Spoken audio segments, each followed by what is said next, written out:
Fala, jovem historiador. Aqui quem me fala é o Miguel e junto a mim vêm meus grandes camaradas de sala, que é a Evelyn, o Lauro, o Victor e a Letícia. E hoje teremos um trabalho mega especial para vocês, onde falaremos do Guarani, que é um romance histórico escrito por José de Alencar, onde também pode ser considerado um romance histórico, uma vez que diversos personagens são inspirados em pessoas reais. Além disso, tem-se também uma caracterização do Brasil da época como sendo um espelho da Europa medieval. E para completar, o livro foi escrito e publicado no dia 1º de janeiro de 1857, lá no Diário do Rio de Janeiro, onde eram tudo feito por folhetim. Primeiramente, bom dia. Eu vou falar sobre os personagens da história. Peri é um índio guarani da tribo dos Goitacás, herói da história.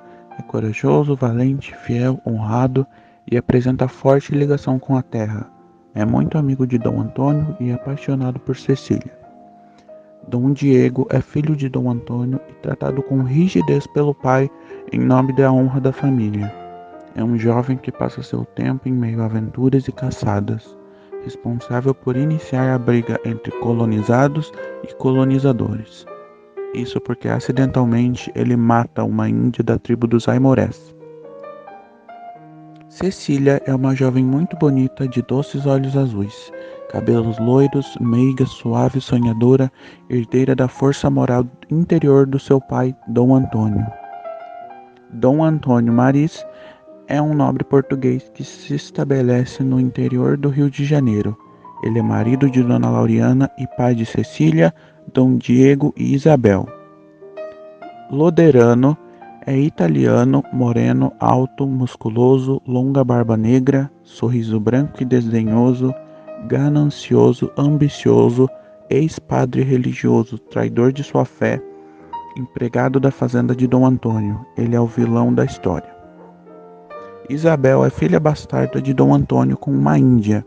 É apresentada oficialmente como sobrinha do nobre, é morena, sensual e de sorriso provocante. É apaixonada por Álvaro. Álvaro de Sá, amigo de longa data da família de Dom Antônio, é apaixonado por Cecília, mas acaba se envolvendo com Isabel. Dona Lauriana é a esposa de Dom Antônio, é uma dama paulistana e mãe de Cecília e Diogo. Possui uma postura preconceituosa em algumas partes da obra.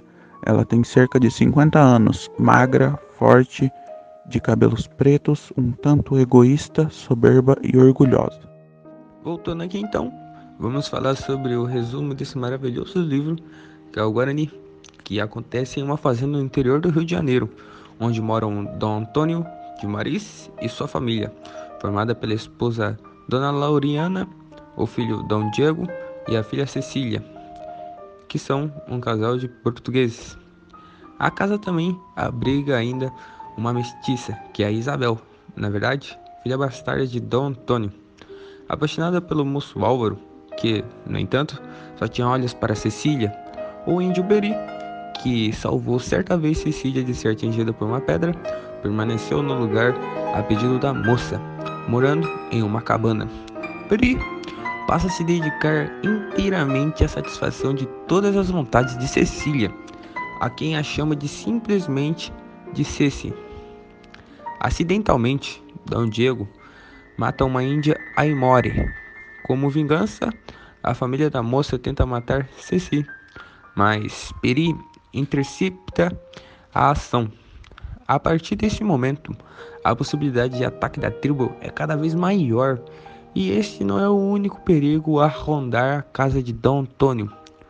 Um dos empregados, Loredano, está ali com o objetivo de apoderar-se de uma mina de prata que fica abaixo de sua casa. Pretendia incendiá-la e ainda raptar Ceci.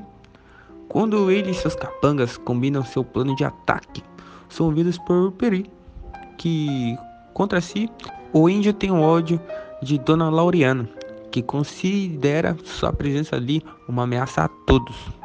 Consegue convencer o esposo e expulsá-lo, mas quando Peri relata a iminência do ataque a Imore, como vingança pela morte da Índia, Dona Lauriana permite que ele permaneça na sua casa. Então, pessoal, agora eu vou falar um pouco da análise estrutural do nosso romance. O nosso romance está dividido em 4 partes com capítulos titulados, sendo a primeira parte titulada como Os Aventureiros, a segunda parte como Peri, a terceira parte Os Aimorés e a quarta parte A Catástrofe. O romance é narrado em terceira pessoa. A obra tem como espaço uma fazenda e as florestas no interior do estado do Rio de Janeiro. José de Alencar expressa o nacionalismo romântico, principal característica da primeira geração romântica.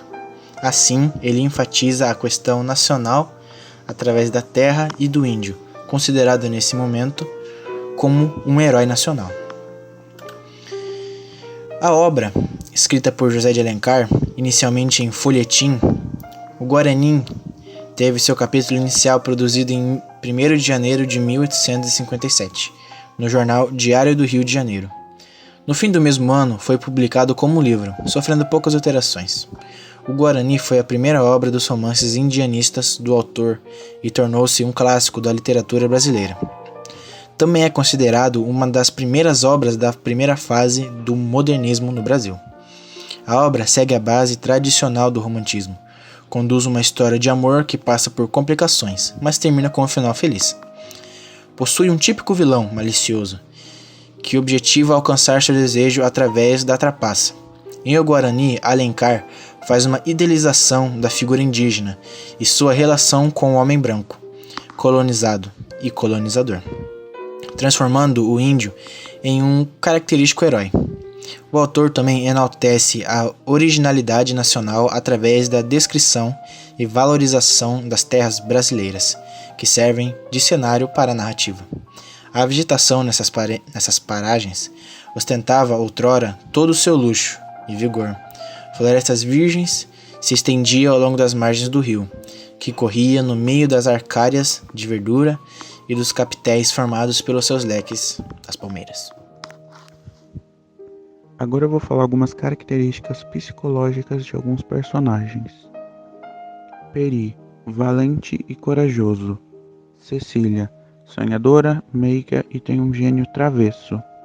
Dona Lauriana, egoísta, preconceituosa e orgulhosa. Loredano, ganancioso, egoísta e ambicioso. Dom Diogo Maris, gosta de aventuras e é caçador. Isabel, sensual. O amor de Peri e Ceci é representado bem ao gosto do romantismo. Peri é o herói que se dedica inteiramente à sua amada, idolatrando-a como sua senhora. O índio Peri abandona sua tribo, língua e religião em nome de sua amada. Essa gradual transformação de Peri mostra a imposição da cultura branca e do cristianismo e uma posterior assimilação do selvagem idealizado. Por fim, cabe ressaltar que a cena final de Peri e Ceci sumindo-se no horizonte seria uma representação das origens do povo brasileiro. Assim, sendo um casal formado por uma portuguesa e por um índio, eles seriam fundadores da nação brasileira. O romance termina com a palmeira perdendo-se no horizonte, não sem antes Alencar ter sugerido, nas últimas linhas do romance, uma bela união amorosa, semente de onde brotaria mais tarde a raça brasileira.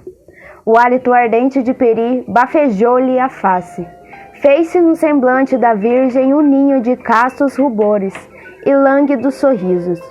Os lábios abriram como as asas purpúreas de um beijo soltando o vôo.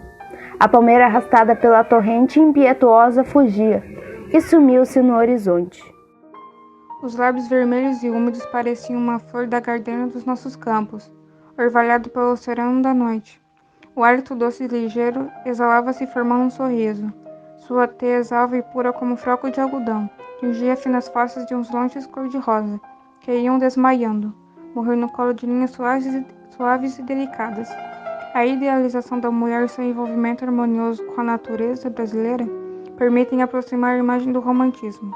Nesse trecho, a caracterização da personagem segue os princípios típicos da estética romântica: descritivismo, idealização, associação com a natureza, requinte vocabular, expressividade sentimental e subjetiva. E assim se encerramos com essa obra-prima que com certeza ficou marcado na história literária do Brasil. E é isso, muito obrigado. E esse foi o Guarani, de José de Alencar.